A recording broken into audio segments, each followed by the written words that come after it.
అక్షయంబుగ కాసలోపల అన్నపూర్ణ భవానవి సాక్ష్య గణపతి కన్న తల్లి సద్గుణాభవ సాంభవి మోక్షమదగడి కనకదుర్గవు మూలకారణ శక్తివి శిక్షేతువు ఘోరత భువన శ్రీగిరి భ్రమరాంబిక పార్వతీ మహాదేవ నిత్యానందకరే వరాభయకరే సౌందర్య రత్నాకరే నిర్ధూతాచల ఘోర పావనకరే ప్రత్యక్ష మాహేశ్వరీ ప్రాళేయాచల వంశ పావనకరే కాశీపురాధీశ్వరీ భిక్షాందే కృపావలంబనకరే మాతాన్నపూర్ణేశ్వరీ భోజనాలయ బృంద ఈ వివాహ భోజనం మామూలు భోజనం కాదు మళ్ళీ షట్శోభన భోజనం అన్నమాట. ఈ షట్శోభన భోజనం చేసినప్పుడు నాకు శ్లోకాలు చదవాలి శాస్త్రం చెప్తాను.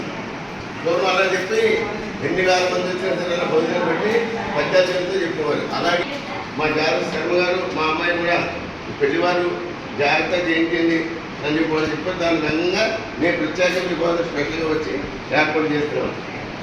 గజ దురగ సహస్రం గోకులం భూమిదానం కనకరజిత పాత్రం మేదినీ సాగరాంతం ఉభయకుల పవిత్రం కోటి కన్యా ప్రదానం నభవతి సమతుల్యం అన్నదాన సమాన.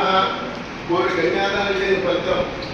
గజ దురగ సహస్రంగా 1000 గుర్రాలు 1000 కాదు బంగారు ఇవన్నీ ఎంతైతే ఇస్తే ఫలితం వస్తో ఒక అన్నదానం చేస్తాను ఫలితం శాస్త్రం చెప్తోంది. దాని అందంగా ఆ రుక్మిణీదేవి సత్యభావంతా బంగారం అంతా వేసి శ్రీకృష్ణుడు రాసులు ప్రసిద్ధం వేసింది. రుక్మిణీదేవి చేరింది. అలా భక్తి ప్రధానం.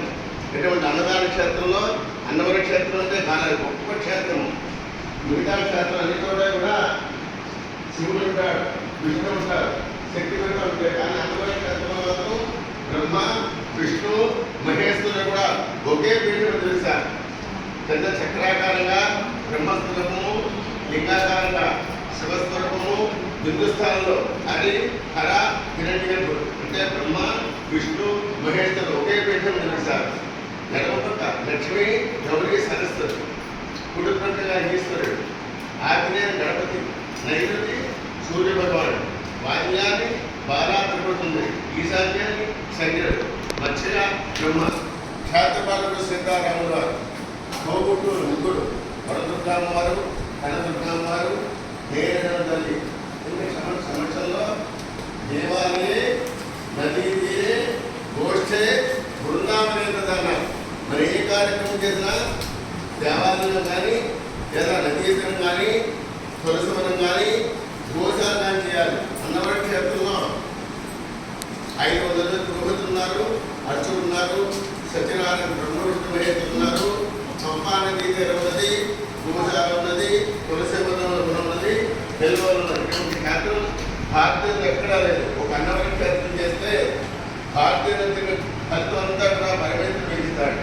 మూలతో బ్రహ్మరూపాయ, మధ్యతో విష్ణురూపణి, అగ్రత శివరూపాయ సత్యదేవ ఇదే సత్యదేవ అని చెప్పి నమస్కారం చేస్తే ఆ పరమేశ్వరుడు మనకు అందరికీ ఎవరు ఏ కోరిక కోస్తే ఆ కోరికని వెంటనే నెరవేరుస్తాడు.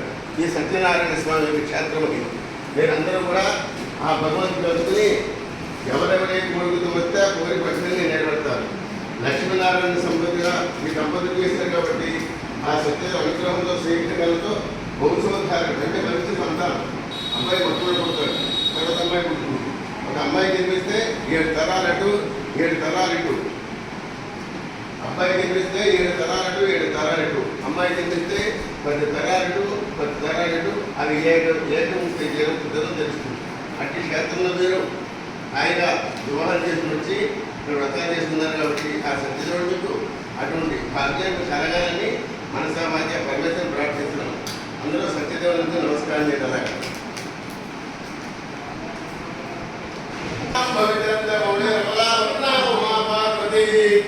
కాళీ